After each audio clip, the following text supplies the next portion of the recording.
Hello and welcome to the Great Birth Rebellion podcast, where we grapple with current research to help you get the best out of your pregnancy, birth and postpartum journey while still challenging the dominant birth culture. I'm your host, Dr. Melanie Jackson at Melanie the Midwife, and I'm joined weekly by my co-host B from Core and Flora Store, and this is the Great Birth Rebellion. Welcome everybody to this week's episode of the Great Birth Rebellion. You're here with B and I and our very special guest, Jo Hunter, who, I don't even think I need to introduce her, but Jo, I do a little fun thing if I just try and introduce people based on what I know, and I'll let you fill in the gaps. I probably need to go here because Jo and I did uni together. Please, take it away, B. No, yeah. I'm muting, you do it. No. I can remember. I just remember, so I did my first placement at Liverpool Hospital, and then my second and third year was at Nepean with you. And I just remember, like, you copped it all for us because you were doing, like, stuff on the side and they knew you wanted to go into home birth. And I was like, oh, so glad Jo's here to take the brunt of everything. So it was 15 years. It was 15 years ago, guys. It finished 15 years ago, so it was exactly 18 years ago that we started. Exactly. I remember starting private practice and GPSs were only just being invented. And dinosaurs now. Yeah. I remember that. The first time I ever heard of Facebook was you, Bernie. You actually loaded it onto my phone for me. Look at us. Isn't it funny the things you remember about friendships and like the other, like the pieces? I remember we went to a conference in the Blue Mountains. I reckon it was our first year, and Nikki Leaf and Carolyn Home and everyone was there, and we did the VE dance. Remember we did a whole dance and it had VE actions as part of it, and we all stayed in this house together. I'm not putting my hand up. I don't think I was there for that. There you go. That's all anyone needs to know about Jo. Well, so, okay, backstory is that B and Jo studied their Bachelor of Midwifery together in Sydney. That's how you guys met. I think, Jo, you and I pretty much sort of kicked off private practice almost at the same time, simultaneously here in Sydney, up in the Blue Mountains, and still going at it. So, Jo, let me give you an introduction instead of a whole lot of beast memories of you. So, Jo Hunter, private midwife, co-creator of the Birth Time documentary, and the reason why I've invited her here today, mother of 4 as well, and just recently brand new home owner and renovator. But today I really wanted to talk to Jo. She did her honours work in the experience of privately practicing midwives in Australia who've been reported to AHPRA, to the AHPRA. And, you know, B and I have recently been the recipients of our first AHPRA report for the podcast. So, you know, this was kind of good timing. I reached out to Jo. I was like, hey, Jo, we've just been reported. Don't suppose you want to have a chat with the rest of Australia about this process of vexatious reporting? So Jo's currently the expert on this, you know, for privately practicing midwives. Jo's work's the only work really that's been done in this field. And so we're blessed to have you here, Jo. Oh, thank you. Thank you for having me. Did I miss any very important details in your introduction? Not at all. Apart from the dream that you had of me running down Beefman Road with no bra on. Can I tell it? Sure. Okay, I'll tell it. So that's right. The other part of the backstory is Jo was one of the midwives who attended both my births. Jo and I used to live very close in proximity in the Blue Mountains. And for my very first pregnancy, which was almost 11 years ago now, my mum had very fast birth, as did all of my cousins and aunties. So in my head, I was going to have this really quick birth, and I needed to have somebody close by. So Jo was close, and I had this dream one night of I went into labour and I was in my house in the pool labouring, and someone called Jo and said, Jo, you've got to come down here. The baby's coming out. And in my dream, Jo jumped out of bed in her jammies. It was pouring rain. She just sprinted out of her house. I could see her house. I could see her street. I could see her pajamas. She was running barefoot in her pajamas. And in the dream, the thing that really stood out was that she wasn't wearing a bra. And your boobs were like bouncing around, like not even in unison. They were just all over the top. Sounds about right. So they're bouncing around, and you have asymmetrical breasts, Jo. What a surprise! Not asymmetry, just like incoordinate bouncing. Yours are bees on a treadmill. Yours are bouncing. I'm trying to test it out. Don't all breasts move like that as we rock? I guess, but she was like that. Yeah, it was a Mexican wave type. Yeah, and there was back and forthing and up and down. It was under your armpits, everything. And you were sprinting like I wouldn't have expected Jo to sprint. And then you ran in the door, sopping wet because it was raining too, like huffing and puffing. And in just the time that it took you to run from your bed to my house, I'd given birth, and I was holding the baby up in the air, and I'm like, I'm so sorry. I did it already. I'm so sorry. And I was apologizing for having given birth so quickly. So that's how Jo was in my dreams at that time. And I guess it was just, a manifestation of my concerns about a fast birth and no one's going to make it. And Jo's commitment to her work. I mean, running barefoot, breast floppy in the rain. Yeah. Home birthing women. Exactly. That's So that's Jo Hunter. And she's here today. Okay. Beautiful. All right. So we are going to talk through, let's talk about this mandatory reporting, AHPRA reporting. I think a lot of midwives, women and birth workers, whoever you are, don't really fully understand this. Private midwives get their head around it very, very early in their careers because it's particularly important for us to know these things. But can you give us a background? What is getting reported? What does getting reported mean? And who's AHPRA? What do they have to do with it? Well, AHPRA is the Australian Health Practitioner Registration Agency. So they're the umbrella, and then below them are the boards of each of the health professions. So chiropractors, doctors, midwives, nurses, everybody is underneath the umbrella of AHPRA. And then there's the boards below that. And so for us as midwives, we get reported to AHPRA if somebody thinks we're doing something that doesn't meet expected standards in practice. So I'll just go back a little bit, actually. I'll just go back to even how it all started, because my passion for doing this research started with my own midwife, who I had Maggie Leckie-Thompson as my midwife for my babies at home. And she was reported lots and lots of times to, well, it was the AHPRC then. They didn't have AHPRA back then.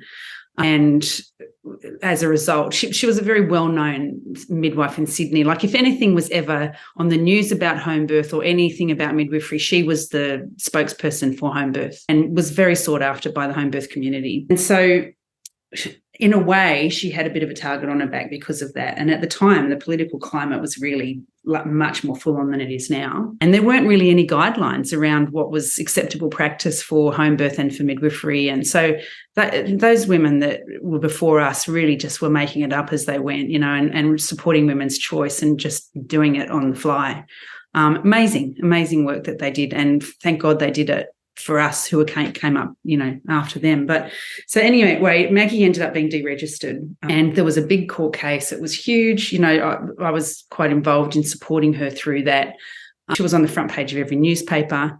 And actually what we know now is for the main case that she ended up being deregistered for, the prosecution's obstetrician witness person, I can't think of what they're called, anyway, the person that came in to speak about what is acceptable practice was actually Graham Reeves, who since then has been imprisoned and named the Butcher of Bega for, So his evidence was used against Maggie which ended up being the evidence that ended up having her deregistered. Did she deregister herself, or did they deregister her? She was deregistered, yeah. And based on the evidence that was given. And one of those people, the main obstetrician who was giving evidence against home birth, basically, in Maggie's practice, was Dr. Graham Reeves, the butcher of Bega, who is now, well, I don't know if he's still in prison, but he was imprisoned for many years for mutilating women's genitals. Mm-hmm. Yeah. Anyway, so yeah. Going back to that, so that's where my passion for this subject started.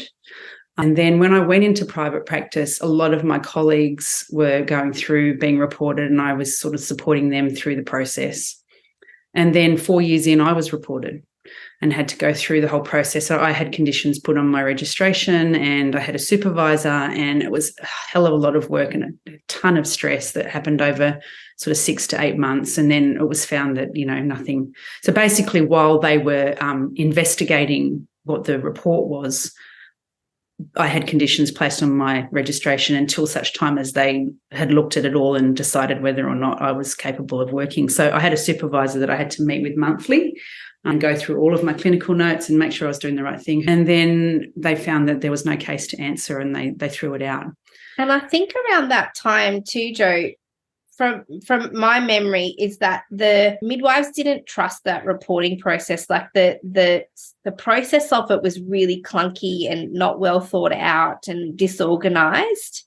Yeah. And I remember reports taking ages to be resolved. Yeah. Just because of the really bad process.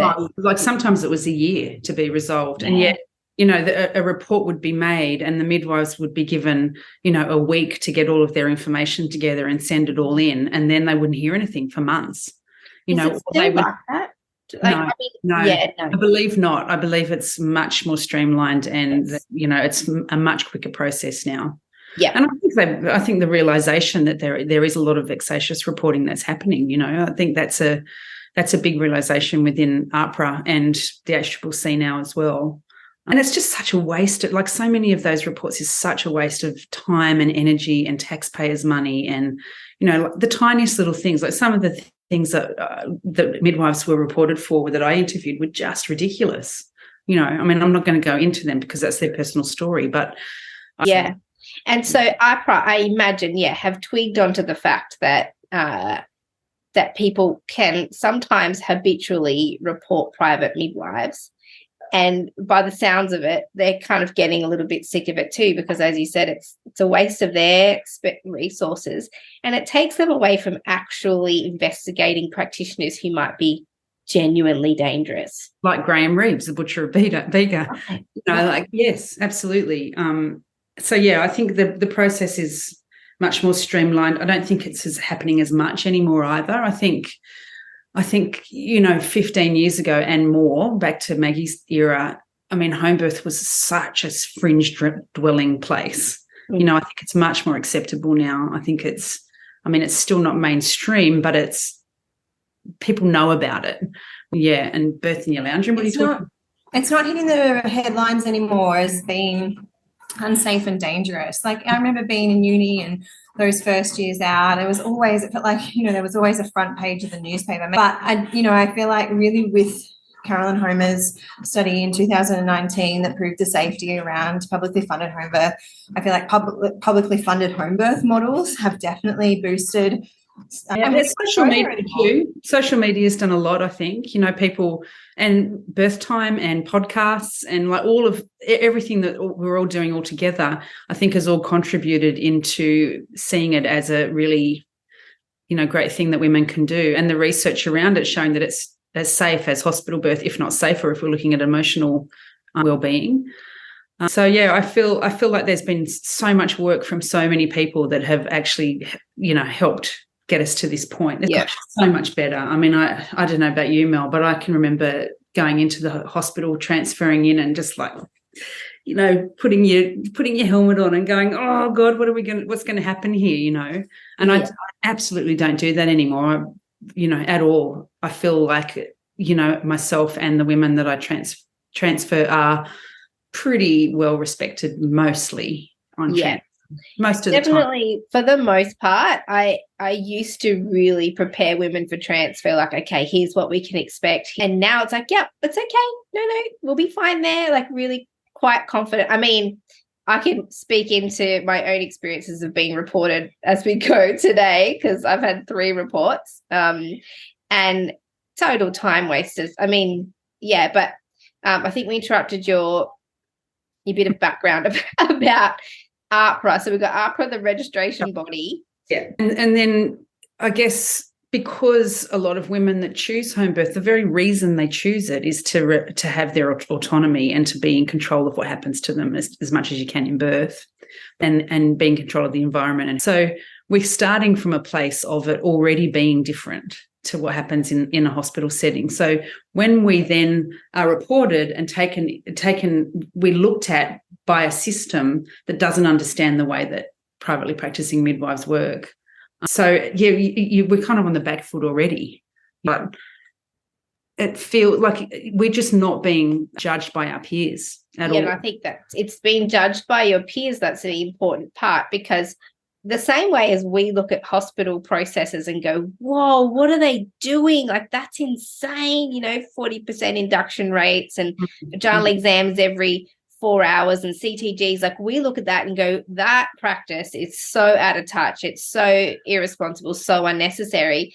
I mean, it's the same way that the system is looking at us of like, what? You don't do routine vaginal exams? Like, what do you mean you don't, do ultrasound growth scans and this and that or whatever?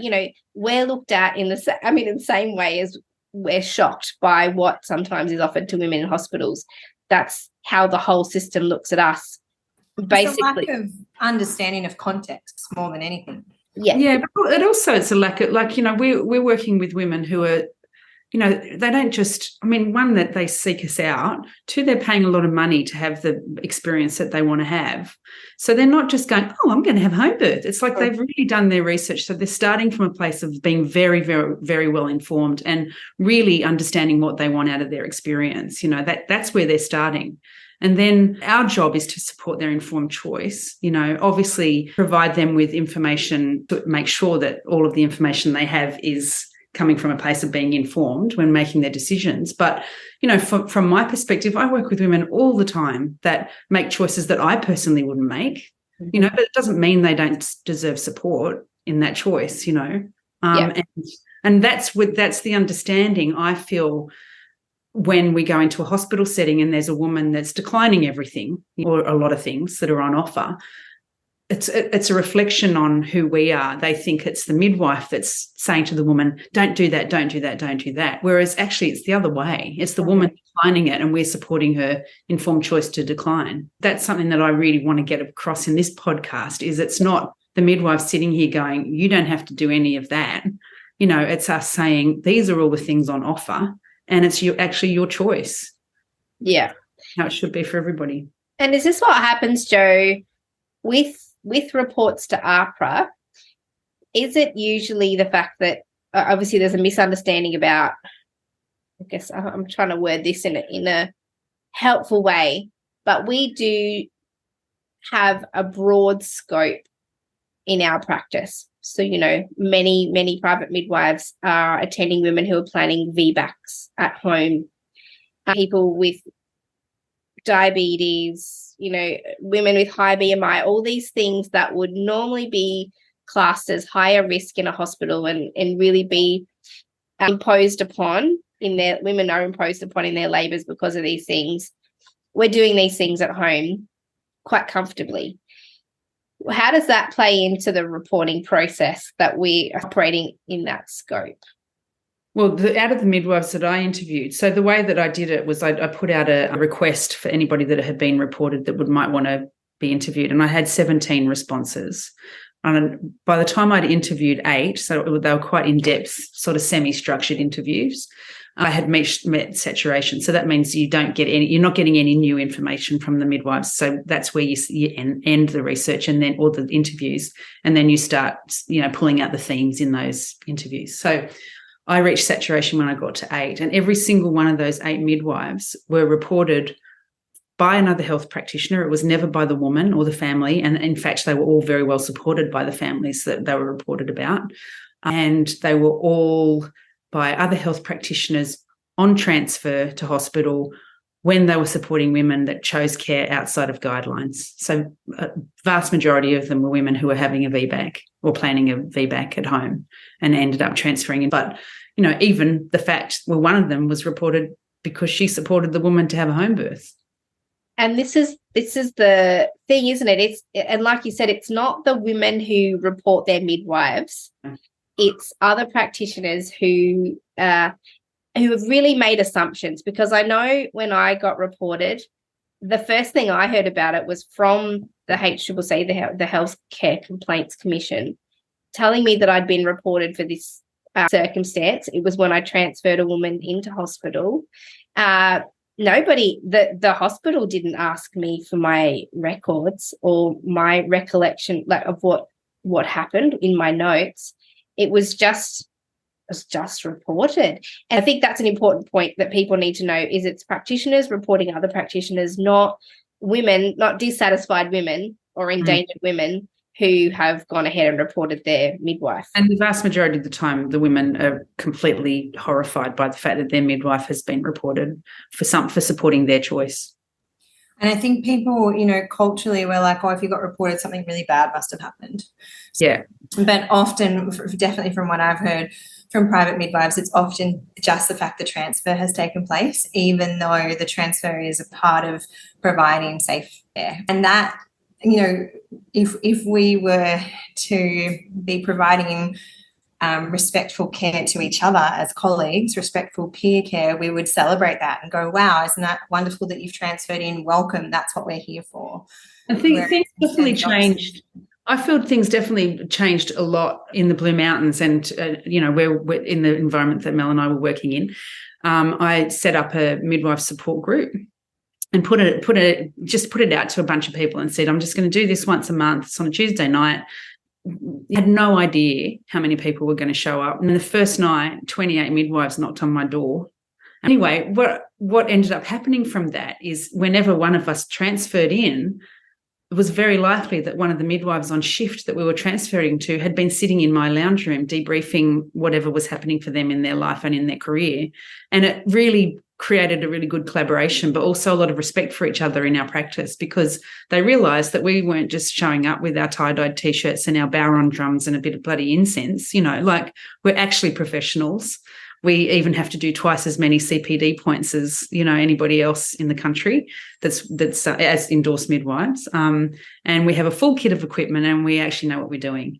So, that really did change things. I don't know for you, Mel, but I felt like it really changed stuff for me. I feel like there was a change. And we also had meetings at that time too at the hospital, where we spoke specifically about pathways that could be engaged.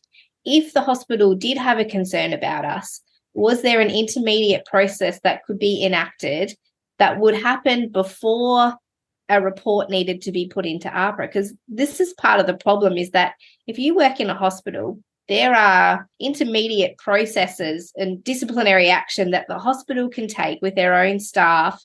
Like an incident report is put in, incident report, they call them IMS or, depending on the hospital. There's an incident report, you can debrief it, you can discuss the details.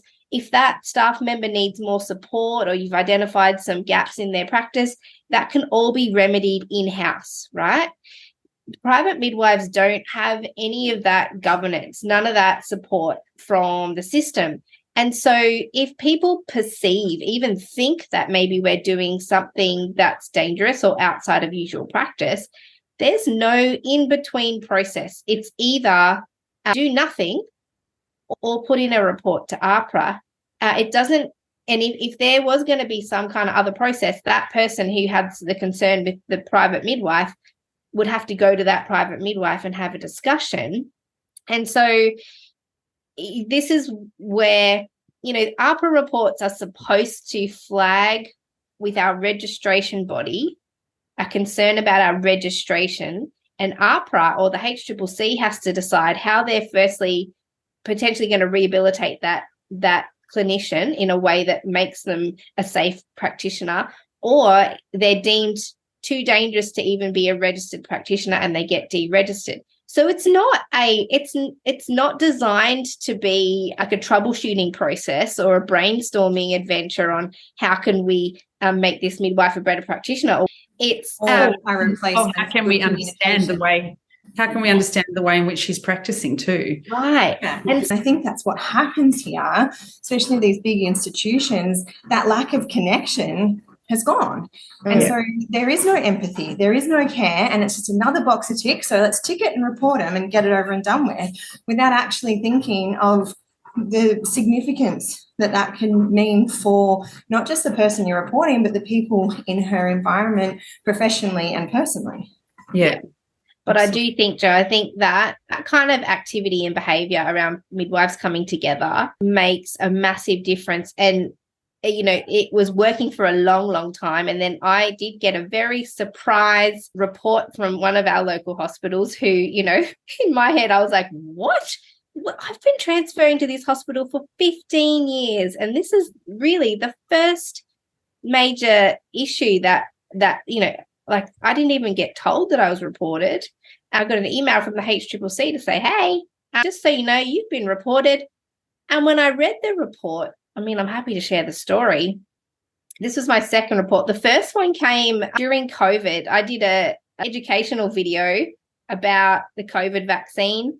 The Australian College of Midwives loved it. They put it into their training program. They thought it was fabulous. It was all evidence-based. It was, you know, but as I was making that video, I said to my husband, I think this is the thing that's going to get me reported to AHPRA. So in my head, I was like, right, one day I'm a private midwife. And at that time I had been for maybe 12 years or so. I was like, haven't had a report yet. But in my head, I'm like, this is inevitable. The longer I work in private practice, this is going to happen.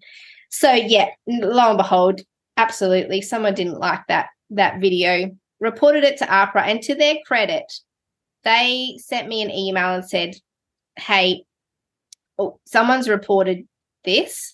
And it was an anonymous report. So this is the other thing. They can be made anonymous. Some random person can just put in a report and make a statement, and AHPRA is required to act on it. They can't just go, oh, this is ridiculous. They have to send it through the process. To their credit, AHPRA was like, look, don't provide anything. We've got everything we need. Just don't do anything. But wait for a result. I felt very strongly that I hadn't done anything wrong, so I wasn't particularly stressed. But the time that I got reported by one of the local hospitals, it was pages and pages of information. And the situation was that I was at home with a client, that she'd had her baby. She had a subsequent bleed, which we'd managed. Her observations and everything were fine. She was well and healthy. Placenta was out. The bleeding had stopped. The baby was feeding. She was sitting up quite happily, eating, doing all the things. And as we were preparing to leave, and we were checking on her because she'd had a bleed. We were doing obs all the time and confirming everything had stopped and all the things and writing it down and documenting. And as we were getting ready to leave and did one more set of obs to make sure, we're still good, 4 hours later, blood pressure started to change, her pulse started to go up. I'm like, whoa, we're not going to leave this. And we phoned an ambulance. I said to her, look, things are changing. You have lost some blood. Let's transfer for some assessment. Let's get this checked. It was in the peak of COVID, and I'd rung the hospital and I said, hey, I'm sending a client in. She's coming in by ambulance. Here's the story. Can I come with her? And they said, no, you can't come. No visitors, just the one person can come with. And I'd called the hospital 3 times before the ambulance had arrived, because the ambulance had taken 45 minutes to get there. And I'd given them an update. She left in the ambulance, arrived at the hospital, which was across the road from where she lived, but we couldn't get her there because she was in an apartment. And long story short, she'd lost more blood in the time where I'd called the ambulance to get to hospital. Yes, and 6 weeks later I was reported because she arrived. Well, firstly, the report said that I did not attend the hospital with the woman. So that was the first complaint, which I was told not to attend the hospital. And because I didn't, they put in a report. The other thing was that she lost over what they would consider an appropriate amount of blood. And what else was there? Oh, the delay in transfer, which, if they had a look at my notes, they would see that she had every medication we could offer, IV fluids, regular observations, prompt call to the ambulance when observations changed. She lived close to a hospital. She was booked at that hospital. She was a low-risk woman. All of the things that would have been expected of us was all written in the notes very clearly, very thoroughly. And when I had the opportunity to put that into the HCCC and they read it and had a look at it, they said, everything looks amazing. You've done a great job. You've got nothing to answer to. But boy, did it take me almost an entire week to get together the paperwork and the documentation that they needed in order to do a thorough investigation. And how easy this could have been if the hospital had called me and said, hey, can you talk us through what happened? Why did this woman turn up to the hospital without you, having lost blood, and why was it so far from her birth? And I would have told them the story and showed them the notes, and they would have seen what had happened and had a level of understanding that would not have required them to go ahead and put an AHPRA report in. And so it's that kind of stuff. It's not like this woman had a bleed and we didn't identify it and we didn't do anything. Yeah. It's just that they said, oh, we don't have a process for reporting this incident in our system. And so we decided to report it to AHPRA. I'm like, AHPRA is not an incident reporting system. And so there's a real deep lack of understanding. I mean, since then, Jo, because of the work you had done prior as well, I said, look, I think we all need to meet again. And actually, can we come up with a process that we could all agree that we will enact if this happens again? If a midwife brings a client in and you're thoroughly confused about what happened before that person turned up to hospital, could we have a process, an intermediate process before someone gets reported to AHPRA, that we can just have a chat and maybe clear some things up? Happy to submit my notes to you if you wanted to have a look at that. And it was agreed, yeah, they said, we don't want to report people either. It came from all the way from the top saying that we had to do this. We didn't want to do that, but we couldn't offer an alternative option as to what we could do next. So now that we've got a process in place, as a result of me having been reported, we all sat down together and went, what could we do differently? And they said, hey, maybe next time we'll give you a ring and have a chat. And would you be open? Like, yeah, that would be, you've got my number, you got my email. Like, I think we follow each other on Facebook, actually. And so, yeah, now, and we did get to enact that. There was another situation where a woman got transferred in, and they rang me and went, hey, we all want to sit down and have a chat about this transfer. I'm like, great, completely open. We sat down. There was a pediatrician, an obstetrician, the educator, myself. And the outcome we're all happy with, we've all got the story straight. We all kind of reflected on the situation and nothing more to do. So, yeah. And I think things have changed as well for the midwives transferring in because 20 years ago, how the political climate was such that everyone was being reported all the time. And so everyone was always a bit cagey, going in. It was kind of like, oh, I don't want to hand my notes over. What are they, all of that stuff. Whereas now I feel like there's a lot more respect and discussion. And, I go in being thankful because that's why we're there, right? I mean, I remember one long time ago, it was in my probably first year out, I had a woman that was planning a home birth after a Caesar. And anyway, long story short, we ended up transferring in, and she did, after several hours at the hospital, end up having a repeat cesarean. And when she came back into my care at home and, the baby's blue book, the obstetrician or whoever had written in the blue book, reason for cesarean, failed home birth was the reason for the Caesar. And I ripped it out. I ripped the page out. I said, we're not having that in your book, But I was, I always felt like when a transfer happens, it's actually a successful home birth. We're escalating at the right level of care at the right time, and we're keeping the woman and her baby as safe as possible, but also with the experience that she wants, right? So say for instance, somebody planning a birth centre birth, and then, things deviate from normal and it's an appropriate transfer into the labour ward to escalate care to get more whatever that woman needs. It was never looked at like that with a home birth. It was always like a failed home birth, Right. And I feel like that is changing. It's almost that mentality too of that you're a burden on the system. Mm-hmm. Whereas actually you're using the system for exactly what it's intended for, obstetric care, as opposed to physiological care. Like home birth is the complete opposite of a burden on the system. It actually allows for more capacity in the system, because what they don't see is all the home births that don't transfer. And that's the thing, right? That's one of the things that, I'm speaking to the people that I spoke to, but in some of the papers that I read in order to do the research, and there were a lot of them were American papers. Part of the issue was that the only time most of those practitioners that work in a hospital ever hear about home birth is when there's a transfer. And they don't hear about the other 97 births that happened at home before that. You don't see all the other ones, that have gone incredibly well. And I want to celebrate you, Mel, for what you did there, and also acknowledge, or perhaps ask, do you think you would have had capacity for it had you not had the connections in the community before? Because what that took for you was to actually own your own feelings, right?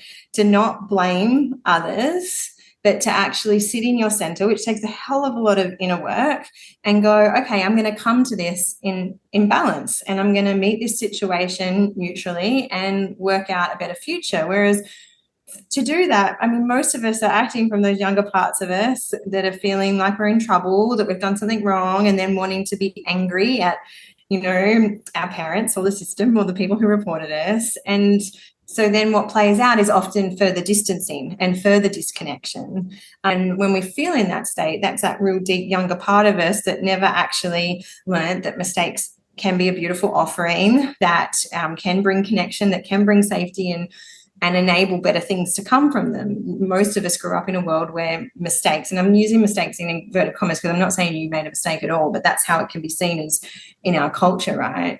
But for you to be able to do that, there had to be some kind of groundwork, which I'm really seeing is that connection in the community also being there, but also that's part of your personality, right? And so for people just starting out, for people that haven't done this whole process can feel incredibly emotionally big, and the capacity to do that, almost debilitating, like not even possible to be able to go and go, okay, well, how can we move forward from this and make it better for all of us? Because this process isn't serving us.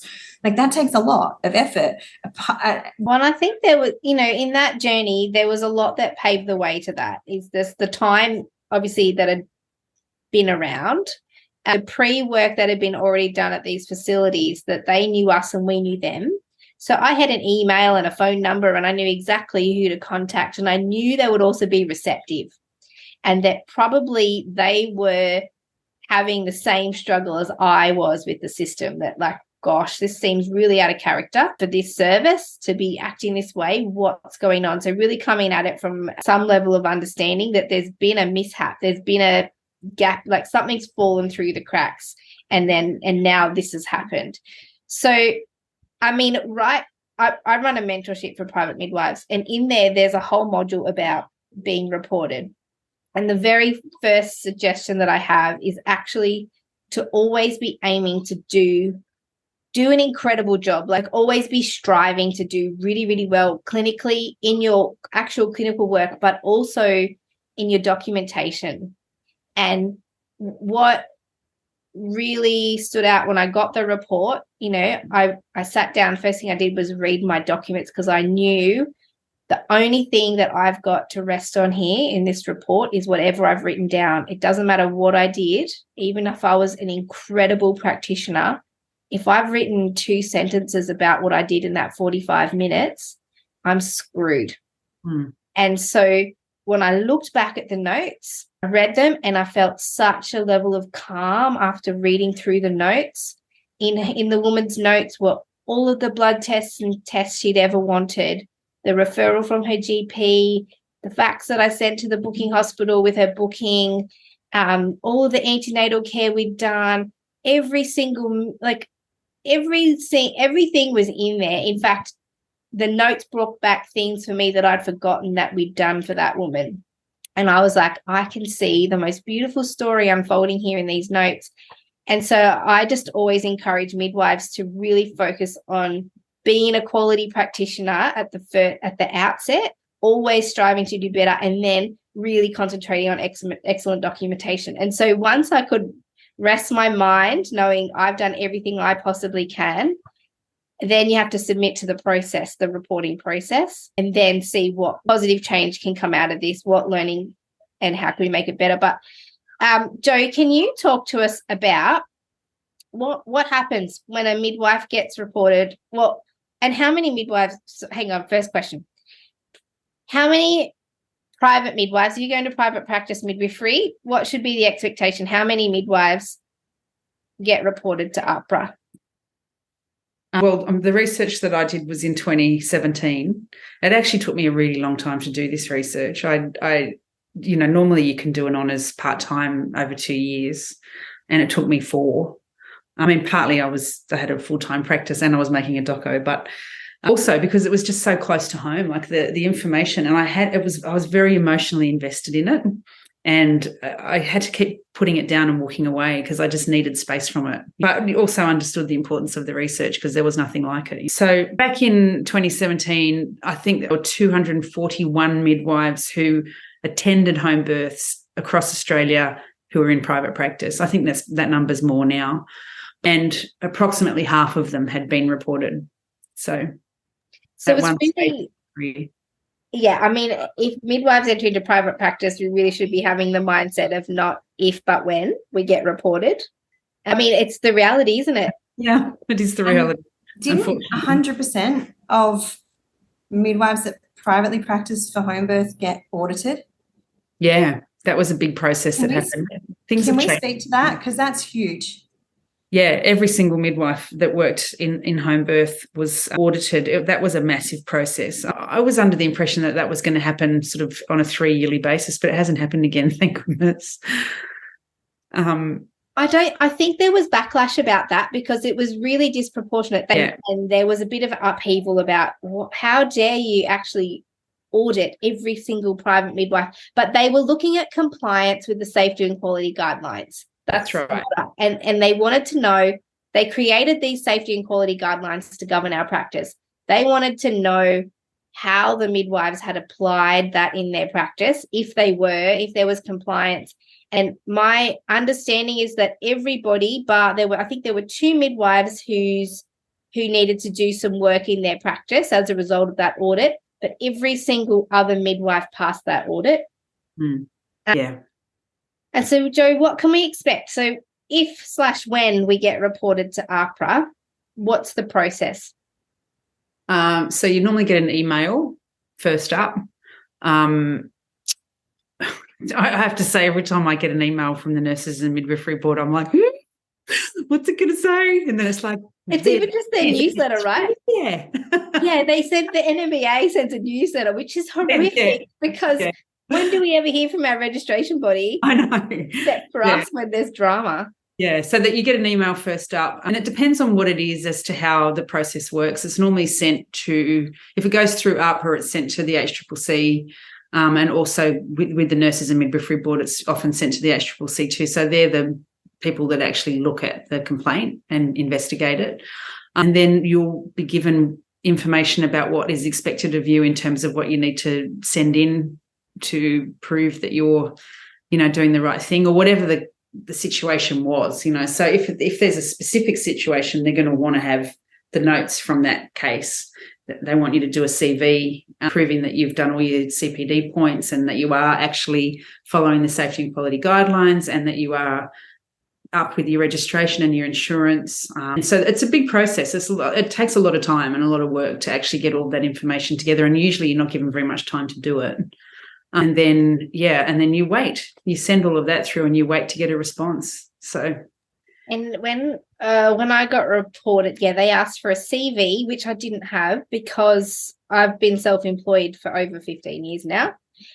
And so it took me a day to do that. And then, the CPD, they want to see the last 2 years of CPD, which I just had. It was very haphazardly collected. And so I had to really put all of that in one place.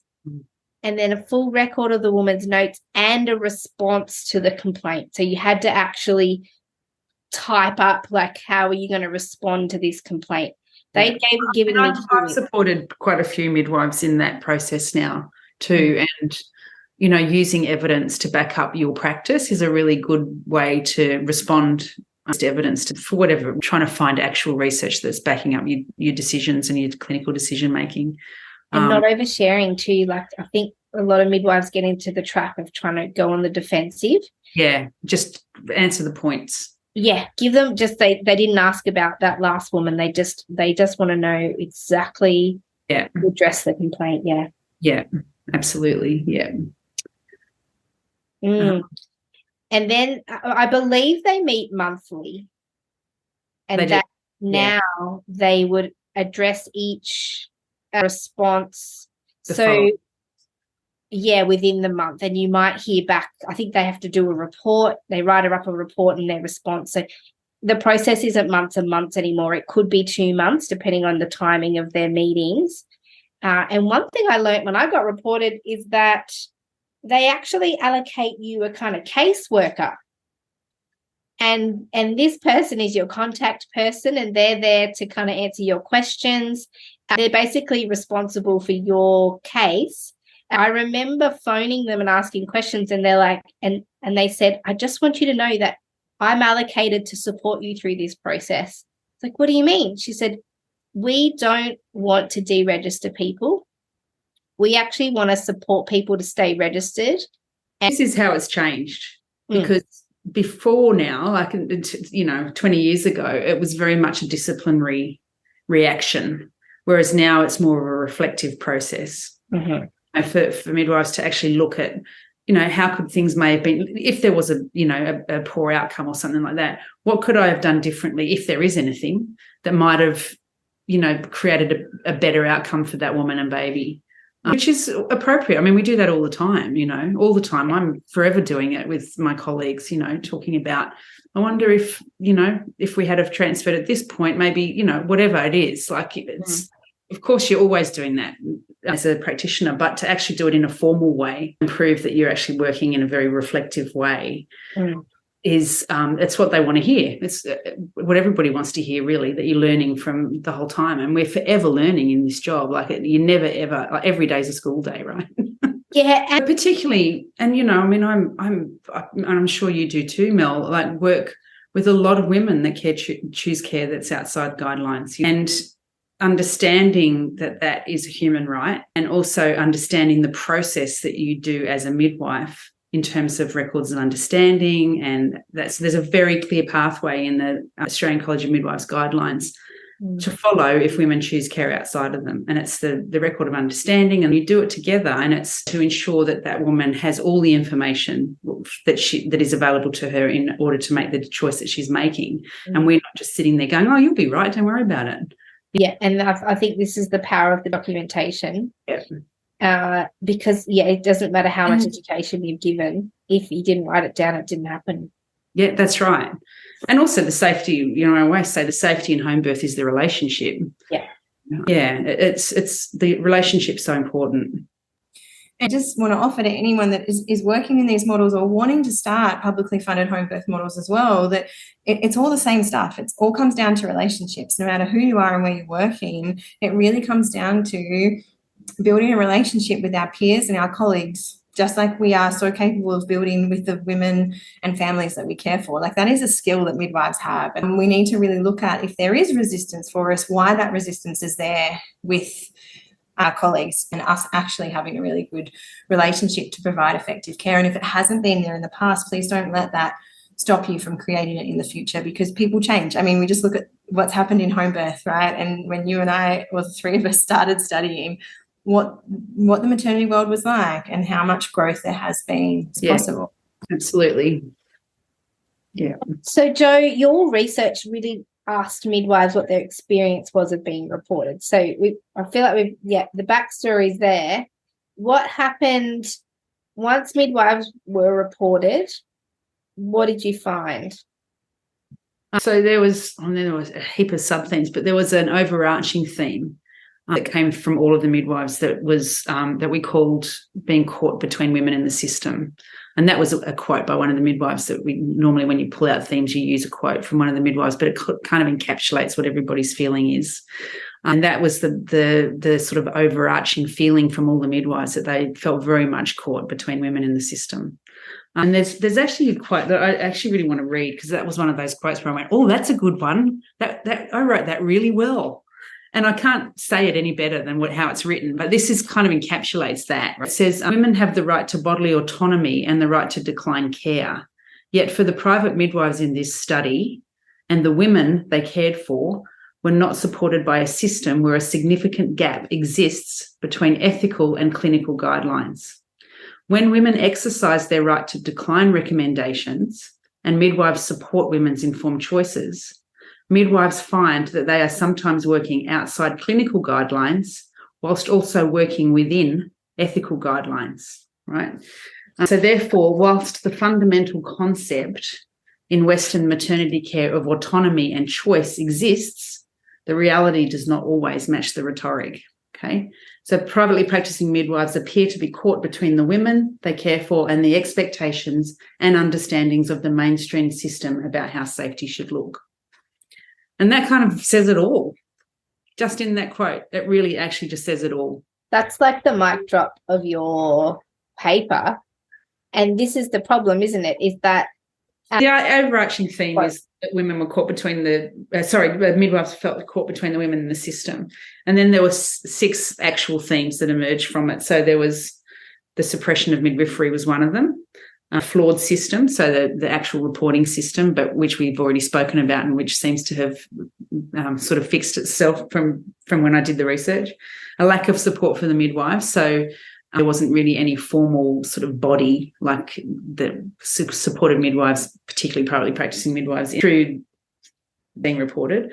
Devastation on so many levels, so how it affected the midwives both personally and professionally, and how it affected their mental health. I mean, there were some midwives that actually had, suicidal thoughts and experienced PTSD from the reports, making changes in the aftermath. So that was looking at how they changed their practice, and that was really interesting. Like some of that, let me just have a look, because I remember reading this one part that I'd written, making changes in the aftermath. So some of the midwives made changes to their practice, and in some cases their careers after they were reported. So some of them actually either became academics or stopped working as midwives altogether. And their responses ranged from feeling really angry about the situation to complete and utter despair and emotional upheaval. And emotions wavered throughout the process. And then the last one was walking a tightrope forever. So that was about, because once you've got a report and you get another report, that first report can be reopened and re-looked at. This is another thing that becomes a bit of an issue, because even if that first report has been thrown out as no case to answer, it's then assumed that if you have 1, 2, 3, 4, 5 more reports, there must be something wrong with the practice, and therefore we can look back at all those other reports. So it feels like it's an ongoing thing forever once you've had one report. Well, that's still part of the process. So the first report I got for the COVID video, they said, there's nothing to answer for, you haven't done anything wrong, but just so you know, this is staying on your report and we can revisit it. Yeah. Same with the second. And then the third one was for this podcast. Somebody didn't like that women were choosing not to have GBS swabs after listening to our GBS episode. That was the crux of the complaint. Fortunately, AHPRA didn't even tell me there was a complaint. They just sent me a letter to say, hey, this complaint came in, we've dealt with it, there's nothing to answer. But that's 3 on my record now, all of which I've been deemed completely at no fault of, and it was all an unnecessary report, but it doesn't seem to matter. It's still on there. Yeah, and they'll stay there forever. Yeah. The vault's closed, it's put away, but it doesn't mean that, they won't reopen it if at some stage in the future there's another report. What else did we find? So the majority of the information that was found was, like I said before, was when women chose care outside guidelines, that the midwives were reported for it. Mm-hmm. And the only way, like you say, Mel, that we can support ourselves through that is to have really good documentation. And it's not going to stop you from being reported. but it will stop it from going further if you are reported, if you've got really clear, good documentation. Yeah. And I talk to midwives about, so I've got a folder in my computer, in my midwifery folder, that is for HCCC complaints. It's got my updated CV in there, my updated CPD, everything that I might need to send as evidence is already in there, so that if I do get a complaint, it's not the full week of responding that I had to do last time. Yeah. You've got your CV up to date and ready to go. Everything. It's like if I get a report, it's like, boom, here you go, 1, 2, 3, send. You write your response, you put your notes in. So, Jo, I wanted to ask about the fear of it, the fear of getting a report, because I have heard of midwives who just the whole process of being reported is almost the final straw. They just give in their registration and they just want to give up after that. Yeah. But the other option is that we confront these reports and respond and overcome it. Have you got any advice, knowing what you know about the process, any advice to midwives about how they can work through being reported? I think find yourself a really good mentor or somebody that is your support person through it. That will make all the difference, and preferably somebody who's also been through it themselves, and they're not going to be hard to find, let's face it. That's probably the biggest thing, is to really get some support from or some colleagues through the process.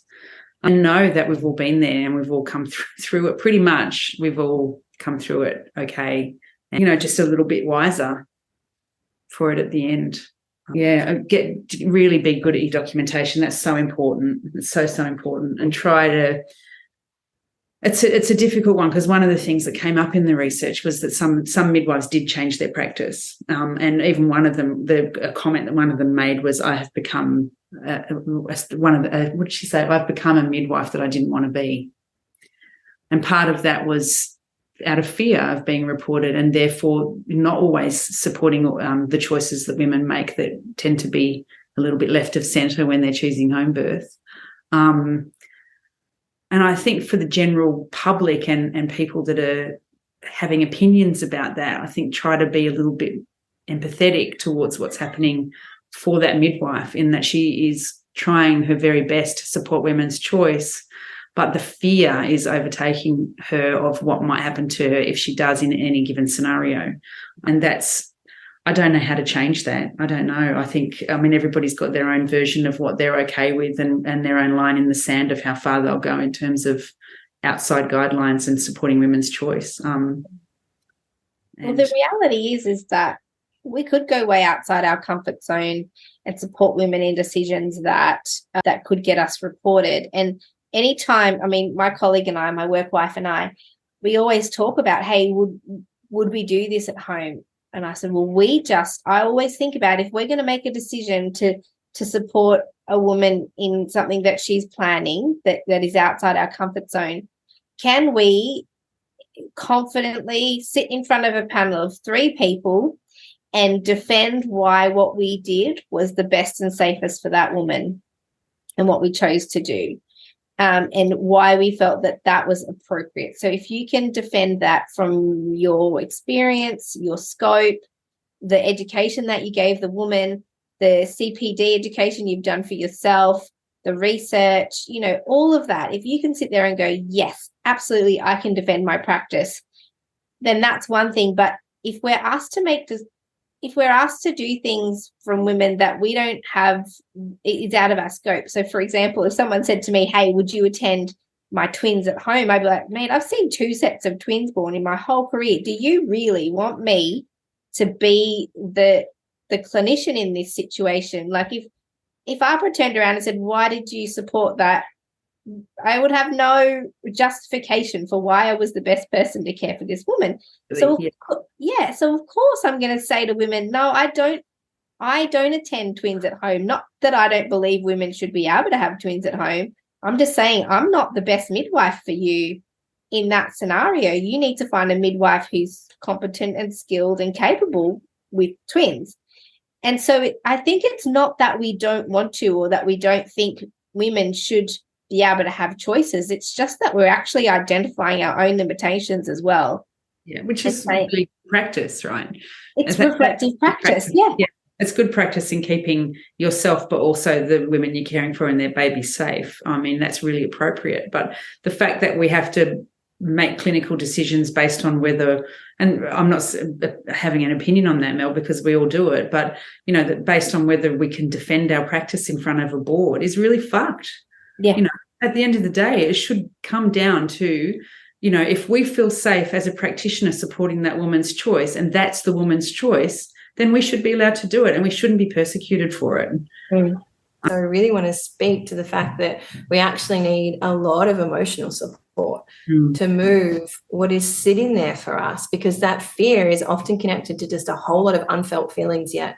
You know, we have to get angry about the process or feel our grief around it and actually meet with it, because often the fear that's sitting there is, it's connected to what hasn't been processed yet.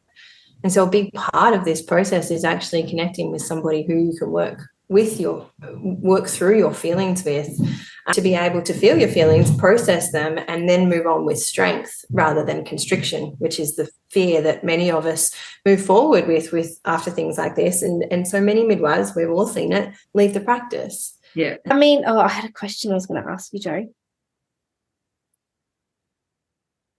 Oh, no, it's gone. I think it was around just the pressures for private practice midwives. And we've got this pressure from AHPRA, the threat of reports, trying to serve the women.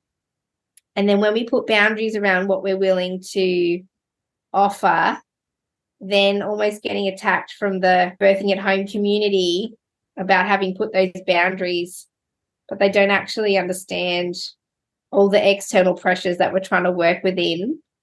I don't know how to say that in a way that's... It's really difficult. It's really difficult to, and we're not always going to get it right. That's kind of where I've come to with it. You know, we can do our best to try and support every woman and every choice that she makes, but sometimes we're not going to get that right. And, you know, I mean, the research shows that as midwifery has become more regulated, the free birth rate has risen. Yeah. You know, so for those women, I mean, that was your research, Mel, you know, so for those women that, you know, are really outside guidelines or want complete and utter autonomy and nothing put in terms of boundaries around their choices, then that's the way that they're going to go, and that's absolutely a valid choice. However, you know, from a midwifery perspective, I mean, I value midwifery, you know, and from a midwifery perspective, I think we have the ability to offer a very wide range of services to women without having this persecution over our shoulder all the time by doing all the things that we've said, you know, creating really good leadership, creating collaborative, respectful relationships with people in the system, really good documentation. I mean, one of the things about me moving to Sydney was I was concerned about how that was going to be because my transferring hospitals were going to change, right? And I spent a long time setting up those relationships and felt very comfortable and confident walking through the hospital doors when I needed to. And then when I moved to Sydney, I was like, nobody knows who I am or what I'm doing, and it's just going to end up, you know, I'm going to have to do that whole process again. But what has actually happened is several of the local hospitals have actually contacted me now that they know that I'm here and said, let's meet up. Let's look at how we can work together, because we all want the best outcomes for women. And it just feels so good to be in this place now. It feels really different. It really does. I mean, it's beautiful progress. And I think we've always said all throughout the years, Mel, you know, it's not going to happen overnight. It's just chipping away. And it really, like, I've seen it happen, and you have in 15 years of practicing, that the chipping away is actually working. I do believe that too. And I think you and I have been around long enough to say what it was like 15 years ago when we started. I mean, we started, Jo, we didn't even have insurance. There was no endorsement process. There was no 5,000 hours. You know, that's all paved the way. And midwifery has professionalized. You know, we can get Medicare provider numbers, and we can write scripts. I mean, we can write scripts for women and like get pathology results and ultrasounds and all this stuff that would have been unheard of 15 years ago. Yeah, which is amazing. I mean, I don't really agree with the 5,000 hours, but anyway, No. that's another podcast. I know. I mean, I'm with you, but I mean, what I'm saying is we walked straight into it. We did, and we were one of the few, actually, Mel. I think in the whole country, probably you and I and maybe 3 or 4 other midwives actually went straight from uni into private practice. But, you know, we were very well supported. And that's the thing, like if we had a system where, you know, midwives could come out. I mean, thankfully, students are now able to come out with home birth midwives, which is great. I've pretty constantly got a student with me at the moment, which is great because it only takes them, they only have to go to one home birth for them to understand the difference, you know. Yeah.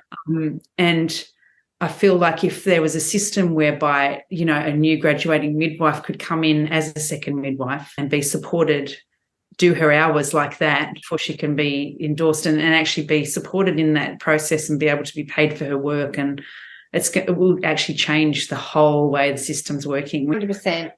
Absolutely. Yeah. Now, Jo, if someone's come to this episode, they've been reported to AHPRA. That's why they're listening, right? Yeah. So you already told them, find somebody who can just nurture you through the process, preferably someone who's been reported. If you're a member of the ANMF, Australian Nurses and Midwives Federation. That's it. If you're a member of them, they provide a lawyer for you and you get a caseworker basically that supports you through it and looks at, you know, when you're writing your defence, if that's how you want to say it, they'll read through it and make sure that there's nothing that they shouldn't be in there, or say, you know, you can add this, and this to it. If you're a privately practicing midwife and you've got your antenatal and postnatal insurance with MIGA, they do offer advice, but because there's no insurance for the birth part of the care, if it's intrapartum, where the problem is they can't give you a lawyer to support you, but if it's antenatal or postnatal, they do. So there's professional support out there. It's just a matter of whether you're connected in with it or not. You could always ring the College of Midwives and ask them for support. There is a process now that they're looking at trying to change so that there is support for any midwife who's been reported. And, gather your peeps around you and just get really strong, because the majority of the time you haven't done anything wrong. You know, it's just that it looks like it's different practice to what happens in the system. It's really a moment of putting your big girl panties on, isn't it? And I remember I got my report. I phoned the hospital who put it in. I phoned Hannah Darlin because, you know, she's been my mentor from the beginning. I phoned my friend who'd been reported before and the second midwife who was with me at the time. And, you know, all of them said, you know, write your response, send it over.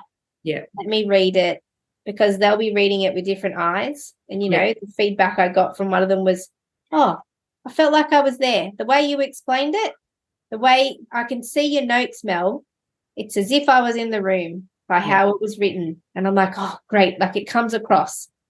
They can tell you how it comes across. So, yeah, I think really tapping into that. And also, if you can, they don't want to deregister you, I think is what I also want to remind people is don't look at this and go, oh, that's the end of my career now, or this is a big problem. Just go, right, I need to respond in the least emotional way possible, because I have seen some responses and you can read the anger and fear and emotion in the midwife's words when they're responding. That's why it's really good to get several people to read through your response for you, because it's somebody that you can be helped to remove that emotion. Yeah. Yeah. Yeah. And I had to feel the emotion. Just don't write it down in your response. Correct. You got to feel it. And I think that's the importance of those early conversations with your support people, is you get to express it all then and then write a really factual response. Yeah. Amazing. Jo, is there anything else you wanted to share today about your research, about the reporting process, anything that's kind of still hovering there that you didn't get a chance to? I don't think so. I mean, I think how you've said it there is that it's not, if you do get a report, it's not the end. And know that there's a lot of amazing midwives out there who have also been reported and have got through it, and you're almost stronger for it. Yeah. And are better practitioners because of it as well. And just keep fighting the good fight. Yeah, and I do think if you've been reported, that's because you are genuinely supporting women's choice, and the system doesn't understand that. And so every time the system butts up against this kind of midwifery behaviour, they learn something as well. Yeah. And I think really thinking about what, like when I got my report, I reached out to that hospital and said, how can we make sure this doesn't happen again? And they're like, yeah, we don't want to do this again. We actually do want a solution as well. So some real good has come out of it.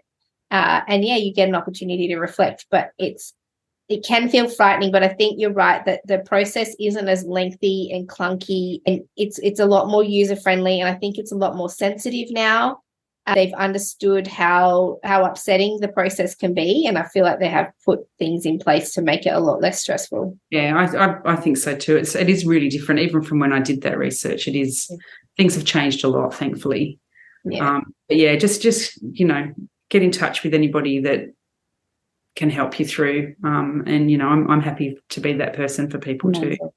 Well, I'm going to put your contact details, Jo, not you. I won't be putting your phone number up there or anything, but I'll put your website up there. Jo will let you know how you can contact her. Well, my Insta. A lot of people contact me through Instagram, so yes, go there. Instagram. That's good. Yeah. Yeah, and I'll put your website up there. And obviously, yeah, I've been through it too. So if you're coming to this having been reported to AHPRA, you've got at least 2 people that you can contact, and then all the other avenues. And if you know any other private midwives, there's a 50% chance that they've been reported as well. And being reported does not mean that you are a negligent or underskilled practitioner. All it means is you've butted up against somebody who doesn't understand. Yeah. If you're a midwife, if you're a woman out there and you're thinking, oh my gosh, has my midwife been reported? And your midwife says, yeah, I have been reported. It's not a reflection on that midwife necessarily. It's more a reflection on the people that she or he has interacted with who just doesn't understand. And so, yeah, I think that's another thing is don't think, oh gosh, that means I'm a bad midwife. It doesn't. It just means you've encountered somebody who doesn't know what to do next. And they, don't understand. So, yeah, amazing. Thanks, Jo, for being here. Bee's had to run off, so she can't say goodbye. But okay, see you, Bee. See you, Bee. Yeah, really appreciate your time, Jo, and your research, because there's nothing like it in Australia, and it really gives insight into what we're coming up against. And for anybody. Thanks. It's good to actually get it out there a little bit, because often these sorts of research is just read by academics and it doesn't go anywhere. So it's nice to have it out in the ether a bit. So thank you for the opportunity. Pleasure. And there will be a link to your research in the resource folder. So who's on the mailing list for this podcast, just click on the link to the resource folder and you can read Jo's research there as well. It's accessible to everyone. Thank you, Mel. Thanks, Jo. Bye, love. Bye, darling. Lots of love. See ya. See ya. Thanks for listening with us today. Don't forget to subscribe to our podcast on your favourite podcast platform and join our mailing list at melaniethemidwife.com. Mel sends out weekly emails with access to all the evidence we use in this podcast. You can find out more about Mel at melaniethemidwife.com and find out more about me, Bee, at coreandflaw.com.au. We can't wait to bring you next week's episode of The Great Birth Rebellion. Yeah! Yeah! All right.